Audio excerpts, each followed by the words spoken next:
omusajja oyo mwagala nnyo ngolabedde ensensobi zetu akugamba ayagala Besigye era yatuuka batubba bubbi batubba olegedde agamba nti Besigye yawangula akalulu batubba bubbi jjukira emyaka nga 10 emabega Besigye yateeka ettaffaali ddene nnyo okubeerawo kwange mu Amerika okubeerawo kwange mu nsi eno gyennimu. Now this is what they've been watching. nakosebwamuko n'obuwagizi bwe nawo omukulu Kizza Besigye obw'amaanyi nga nyina essuubi alina obuwagizi obukulu bwe baba Besigye ng'alina essuubi. Now gavumenti yamusibira mu bbwa Museveni teyeerabira mukana akaseera nga Kizza Besigye ali mu kuyigganyizibwa atuntuzibwa bamuteekako emisango bonna bonna abamuyamba ensobi y'amaanyi nnyo okubeera ng'ogenda e Uganda. We demand for the immediate release our brother Charles Bukenya Muvawala. He has no crime. Supporting your political opponent has never been a crime. You're watching Mordecai Marissa Political Commentary. Please consider subscribing to help grow Uganda's Voices of Struggle ecosystem. Thank you. Very glad to be here on Mordecai Marissa TV. Ogamba otya okansubira nti oli bulungi nze Mordecai Marissa. Nkwebaza yonna yonna gy'osinzira okubeera ng'ogoberera endowooza zange zengabana naawe ku mikutu gyange gyemunayiza wala social media platforms. Mwebale nnyo, mwebalire ddala. Genda mu maaso n'okubeera nga naawe weegatta ku team eno eya Mordecai Marissa. Olwengenda kwogera ku muganda ffe Charles Muvawala munansi ogwanga America ate era nga yazaalibwa Uganda eyakwatiddwa bamukwata mundu e Uganda gy'abadde mukuumulako. Charles ojja kukitegeera nti bw'owulira bamukwata mundu mu Uganda tiimu ebeeremu Yoweri Kaguta Museveni kubanga okwawukanako n'America wano balina second amendment nti bannansi baddembe okubeera n'ebyokulwanyisa gamba ng'emmundu oba ebisinga emmundu bye bakozesa mu kwekuuma nga kw'otadde okuyigga n'ebirala. Ewaffe tosobola kubeera na mmundu. Actually waliwo okusaagiriza kwe nawulira okuva ew'omusomesa wange Senkumba Isa yanyumya akaboozi nti okugezaako okulaga butya bw'otasobola kubeera na mmundu mu Uganda nti abaana baali ku ssomero omwana omu n'agamba munne n'amugamba njagala ompe $50,000 ngenda kukuleetera emmundu ku Lwokutaano. Sina mukase naye gwe mpe $50,000 ku Lwokutaano ngenda kukuleetera emmundu. Ono lwatuuka olunaku bwe lwatuuka Olwokutaano ono yali awadde munne akasente n'amugamba emmundu yange eriwa. Kwono n'amugamba nze nali nsaaga naawe nkulimba. Sina mmundu nga nsobola kugijjawa. Naye ono yali agambye nti agenda kuleeta emmundu ebigambo ebyo yabyogera mu ggumu era nga akakasa nga teyeesise namu nti yali azaamanyiza munne oba yali amulimbye. Lwaki yali ayogera bw'atyo kubanga yali amanyi nti newankubadde yali akoze ekyo mukwano we yali tasobola kugenda namuloopa nti namuwadde $50,000 ampe emmundu bagenda kubuuza wadde ozaagazaaki ojaagazaaki emmundu wabadde mu nteekateeka z'okufuna emmundu nti yali asobola okumulyaza amaanya olwo n'atafuna ne gyeyekubira nduulu kubanga bagenda kumugamba $50,000 wagimuwa kukola kikuwa emmundu ojaagazaaki. Kiraga nti n'okumanya omanya nti omuntu alina emmundu kikutiisa. Nina mikwano gyange wano mu America bwe ngenda okupracticinga oba tugenda bakyalirako olagamba tugende wansi mu zi basements gye bateeka targets oba tugende mabega w'ennyumba emanju eyo tukube amasasi bintu bwe bityo. Simanyi mirundi emeka gye nkubye masasi bannansi baddembe okubeera n'emmundu. Sewaffe bamukwata mundu bantu ba Mwami Museveni naye yakwatiddwa kuki katandike n'okusoma posti ya Bobi Wine gye yatereddeyo ng'atubulira ku byabaddewo. Agambye atya nga bw'osobola okubeera ng'osoma waneeno ebigambo bineno byonna byayogera agamba nti we are deeply concerned by the disappearance of Mr. Charles Bukenya Muvawala, a citizen of the United States hailing from Uganda. Amawulire g'ennaku gatuzizeeko olw'okubuzibwawo okwa Charles Bukenya Muvawala munnansi w'eggwanga lya America kyokka ng'ava mu Uganda. His family says he was abducted by gunmen from Nankulabye, Kampala. Abenju ye bagamba nti yawambibwa bamukwata mundu mu bitundu bye Nankulabye mu Kampala around 1 a.m. today morning olunaku oluyise saa musanvu nga bukya oba mutumbi while on a visit to Uganda gye yabadde ku bugenyi e Uganda. Agamba nti Muvawala is the vice president of Uganda North American Association. Yamyuka ekibiina ekitaba Uganda bawangalira mu America kye bayita Uganda North American Association ekimanyiddwa ennyo nga UNA. An organization that brings together Ugandans in the US, ekibiina ekitaba Uganda mu America. He's also a former member of Bakayimbira Drum Actors, yaliko member omu ku bamemba b'ekibiina kye Bakayimbira Drum Actors, and a former presenter of Binsanga Wano show on Radio Simba.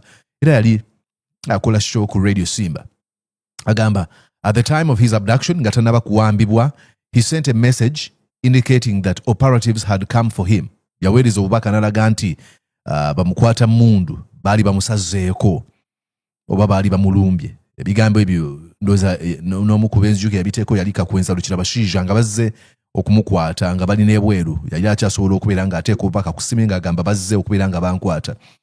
Okweyongerayo message egamba, given the recent spate of abductions targeting opposition-leaning Ugandans, nga tugenderera obanga nga tutadde amaaso okubuzibwa kw'abantu naddala bannayuganda abali ku ludda oluvuganya gavumenti ya Yoweri Kaguta Museveni.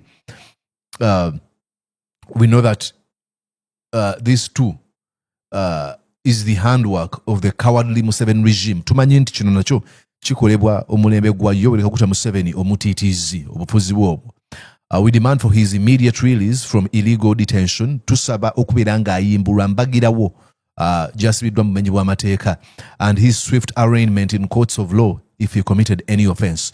N'okubeera nga bamwanjula mu kooti okubeera nga akolebwako ng'amateeka bwe galagira bw'aba yazza omusango gwonna. We also call upon Ugandans in the diaspora to exercise extra vigilance while in Uganda. Wenjagala okusimba essira agamba nti tusaba bannayuganda oba tubakubiriza mwenna okubeera nga mubeera mwegendereza oba mubeera alert. Alert kye ki mu Luganda?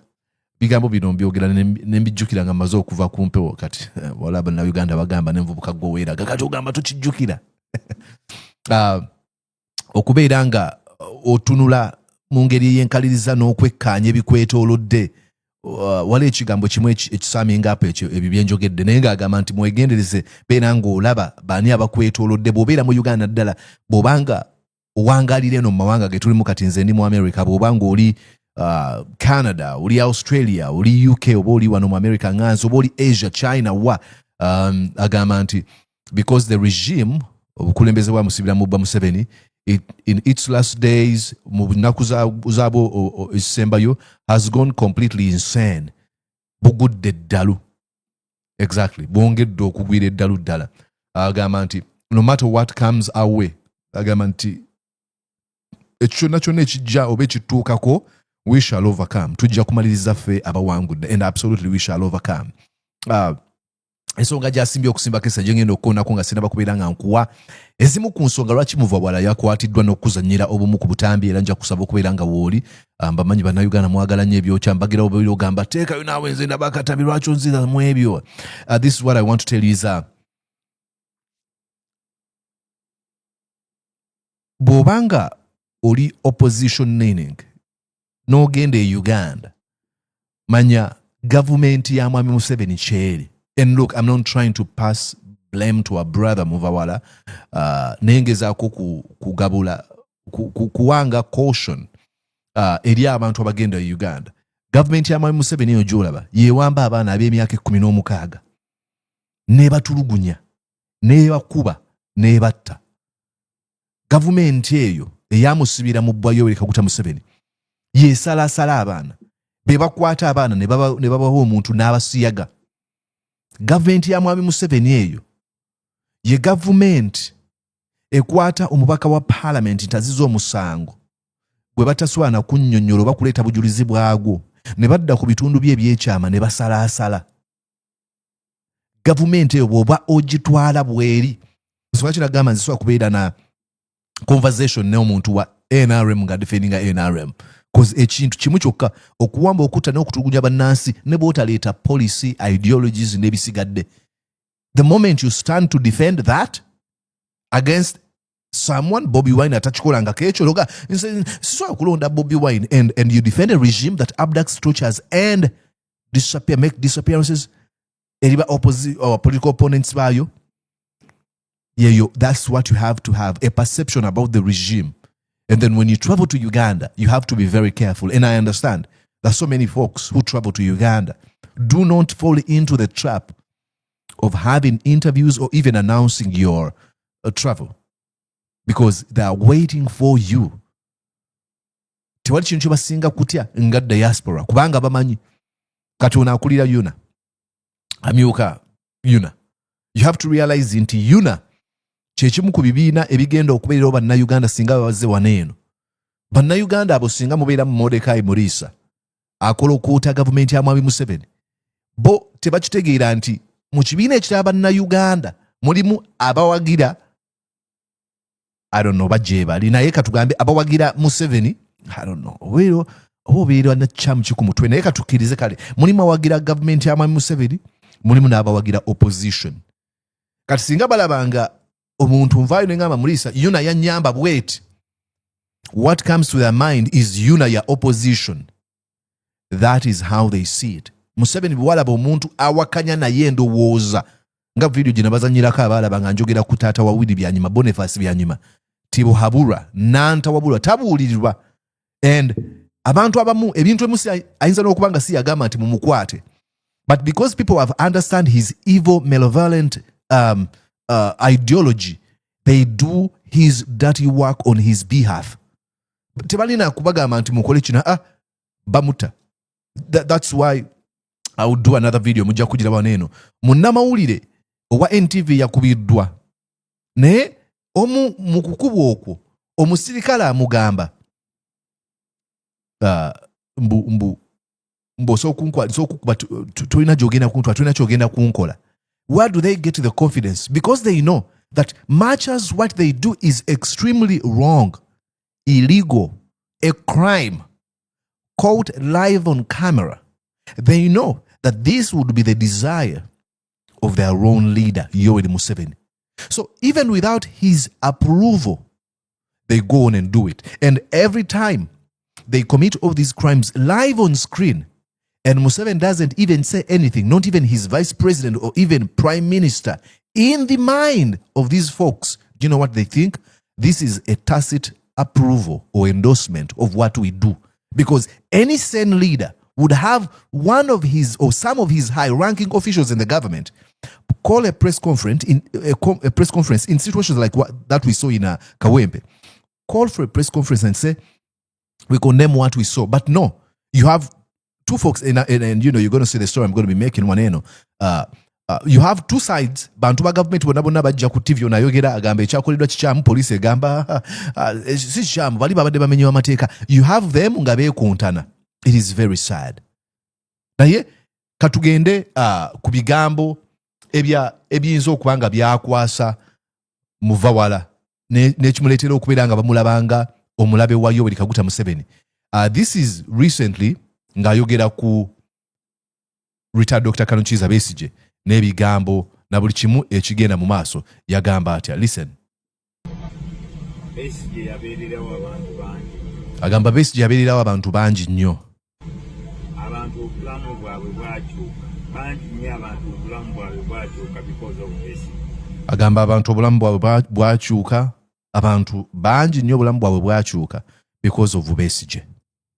Nakati wangi nnyo abali mu maofisi ag'enjawulo because of Besigye. Ayogera ku butya Besigye bwa impactinze ku bulamu bw'abantu, and it is true.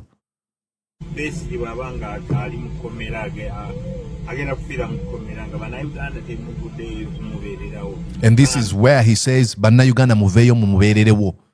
Ebyo ebimukwasa y'ensonga lwaki essaawa zino yakwatiddwa. Yajja kufa ng'akiise ensingo. Besigye ajja kufa ng'akiise ensiiko. This is Muvawala trying to say to Ugandans, bw'omanyi nti Besigye yakuyamba, please raise your voice. Bw'omanyi nti Besigye ayina engeri yakyusamu endowooza yo, ayina engeri yakuimpactingamu, raise your voice on his behalf. Uganda Besigye ajja kufa ng'atiisa ensingo kijja kutiisa n'abalala balivaayo Besigye mu maaso eyo okuyimirirawo kubanga bajja kuba bamanyi bannayuganda tebabeererawo bannaabwe. And that's true. Nti singa bakwata Bobi Wine omunabi afuzi yenna yenna. I really love what the NUP is doing.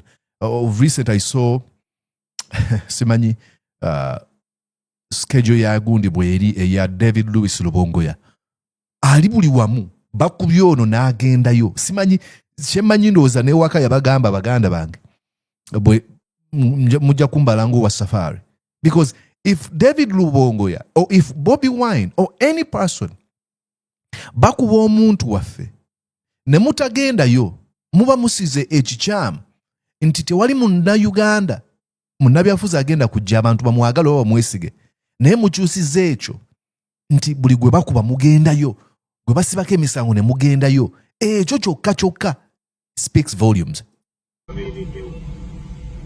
Bannayuganda tebayimirirawo ng'oli mbuzibu bakome eno muki Besigye teyali badde bwatyo nga bannayuganda weemuli mwali badde mwadimaaninga dda singa yafuluma dda sajja oyo yakyusa obulamu bwange nange. Now this is why he was arrested. He was abducted. That wasn't an arrest. That's why he was abducted. Agamba omusajja yakyusa obulamu bwange. And this is true. Ye amanyi Besigye bye yamukolera. Naye agamba tuveeyo tubeeko kye tukola. N'abalala bangi. Besigye yasetting omusingi nze kwensinzira okuwogera.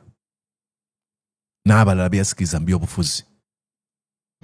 Jjukira emyaka nga 10 emabega Besigye yateeka ettaffaali ddene nnyo okubeerawo kwange mu Amerika okubeerawo kwange mu nsi eno gyennyini. Now this is what they've been watching. Look, it'll be total delusion or detachment from reality from my end if I travel to Uganda and just assume that folks within the Museveni tyranny regime do not watch my content because they know, they've seen. Nalindi stark nabaagala bwagazi evidence oba voice ya Kizza Besigye nemunoonya byali biseera bya campaign nemufuna ng'ali soloti mu campaign ng'agenda kulala n'aŋŋamba muvala bwe kiba kintu ne bayimirira enjogera ne Besigye nga nkolera ekintu bwe kiti lwaki nkolera lwaki siyimirirawo ne Besigye. And that's so true. You know, I love how down to earth these leaders we have. Besigye is extremely down to earth. Mugisha muntu oyo extremely down to earth. Besigye yampandikira nga nsiimerwa emirimu gye nkola. Ayina ebintu bingi ebyokukola. Mpandikira message mpanvu n'ambuulira butya bwe nali nkozesa ebitontome na butya bwe kiri ekirungi creative arts. Bobi Wine nalira ku mulimu wano eno. Bobi Wine yali California ngendo lengera essimu evuga n'agamba sebo muliisa emirimu njiraba. That is not a small thing. So kino kyayogera ku nti ali mu kaseera nga asibiddwa nga yeetaaga Besigye okubeera nga yamaliza ensonga mu kaseera nga ali stark. Besigye n'akimala. Free Besigye. Now, that's him saying free Besigye. Now, TikTok is very funny. Now, what's that? Okay. Free Besigye. Ebyo byenzikiza byamukwasiza. And actually, tugenda kuwa neno. Ojja kulaba nga ayogera ku nsonga y'emu. Bano abasajja tebeerabira.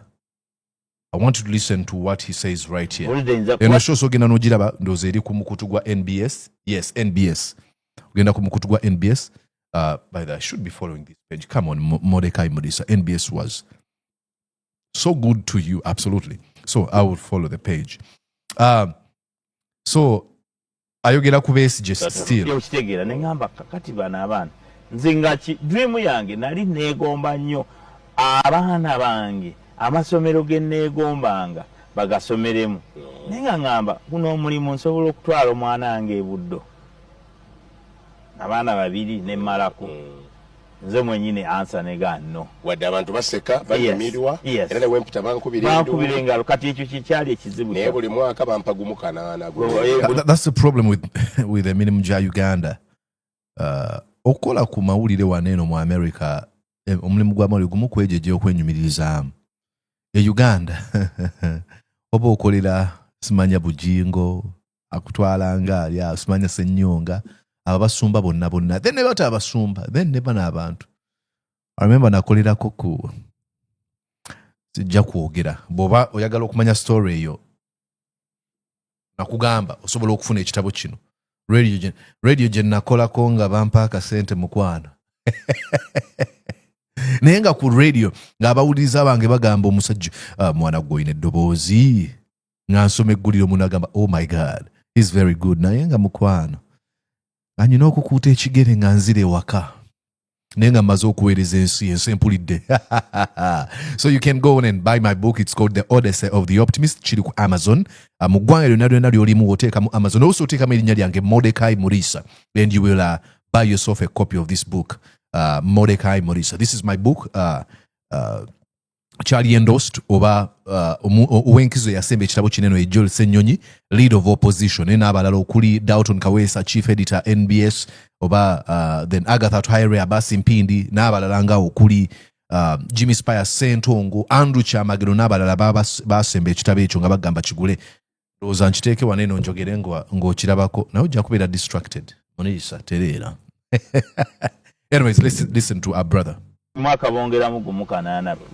Kati nze neŋŋamba obulamu buno nnyinza obutabutambuza bulungi ate n'ekirala nakosebwamuko n'obuwagizi bwe nawo omukulu Kizza Besigye obw'amaanyi nga nnyina essuubi. Alina obuwagizi obukulu bwe baba Besigye ng'alina essuubi. Now gavumenti yamusibira mu bbwa Museveni teyeerabira titugenda mu nsi ensuubize okitegeera ebyo nawe nabigatta nayiwawo nnyo omubiri ze bampaako ne sasipira okusimba yayiwawo omubiri ng'alwanirira Besigye gwe yali akkiririzaamu ekyo Museveni tasobola kukyerabira kati olw'okuba yabikola dda ne bw'abeera mu Amerika baba balowooza nti ateekateeka kujjako gavumenti ya Mwami Museveni ate mukana akaseera nga Besigye ali mu kkomera banoonya buli muntu alina link ne bwe bwanyumyamukko naye yasuse batuganya okuddamu okulanga gwe buli lwoyogera Besigye ne bampumuzaako wiiki 2 nga njiyeewo omubiri era omusajja oyo mwagala nnyo akugamba ayagala Besigye era yatuuka batubba bubbi olegedde agamba nti Besigye yawangula akalulu baatubba bubbi bino bye bimusibisa eno show yagikoze ali Uganda nakuza mwezi mekawe bagiteeka nakuza omwezi nga 22 ogwokubiri just a few weeks ago wakola sheno ng'agamba yatuuka baatubba bubbi muva wala bye bimukwasa bino kati ebyo nawe nabigatta nenga naye embeera eno eyinza otutabukira mu maaso eyo muntu omugezi ofulumako wano n'oyiyiza obwana bwo aliwo bijire olikomawo pakati nze essaawa eno bwe bulamu bwe nali neegomba genda komawo abaana bange bagende basome bakomewo bakole obulamu bwe nali neegomba bwennimu sitoma ndowooza Kasuku yamanyi okugamba nti obulamu butambulanga bwe nabubala obulamu butambulanga bwe nabubala bw'ati agamba nti obulamu bwe yali yeegomba essaawa zino bwe bulamu bwe nnyinnyini bwalimu era kyenjagala okugamba nti we twogerera essaawa zino bye byamukwasiza okuba nti azza wagira Kizza Besigye mukana akaseera nga Kizza Besigye ali mu kuyigganyizibwa atuntuzibwa bamuteekako emisango bonna abamuyamba ensobi y'amaanyi nnyo okubeera ng'ogenda e Uganda. We demand for the immediate release our brother Charles Bukenya Muvawala. He has no crime. Supporting your political opponent has never been a crime. Free our brother Charles Muvawala. Obukulembeze bwamusibira mu bbo buno bwamwe Museveni buli mu kugwa ne bwongera okukola ebikyamu buli lunaku n'ogamba babategeera. Kati okwata muvawala. This is very sad. Release our brother. Let's continue demanding for an immediate unconditional release of our brother, and it should be presented in the courts of law. Bw'aba alina omusango gwe yazza naye teri musango gw'ozza. Buli w'oba ng'ogenda kukwata omuntu ogenda kumuwamba buwambi musanvu gwa kiro, abantu beerabirawo omusango ne bw'oba weeguli. Jeez.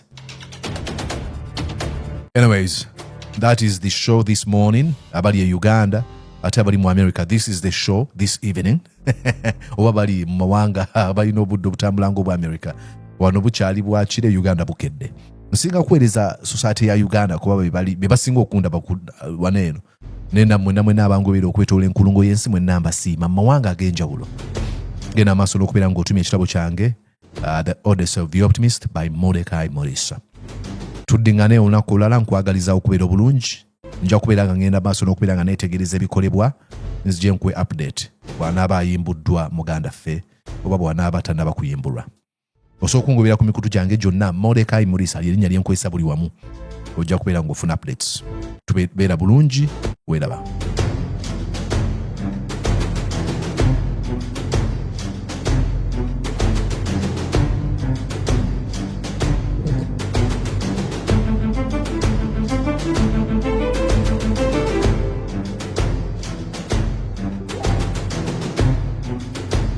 Did you enjoy what you just watched? I'm going to guess that you did. How about you consider subscribing to Mordecai Morisa YouTube channel? Thank you.